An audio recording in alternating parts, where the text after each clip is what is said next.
What's up, this is Ricardo, and in this video I'll show you how to remove the speakers on a Dell Inspiron 7573. If you're looking for parts for this laptop, go to our website and use this coupon for a 5% off discount.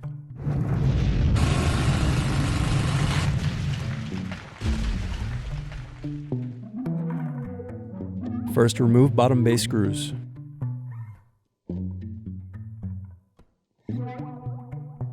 Then use fingers to pry apart and remove bottom base.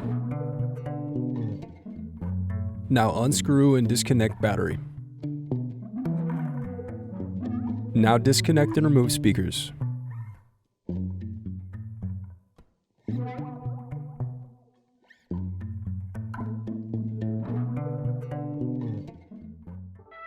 Thanks for watching. Don't forget to like and subscribe if you enjoyed this video. And if you need more, check out this playlist to watch other tutorials for your laptop. You can also click here to find parts for your laptop at partspeople.com.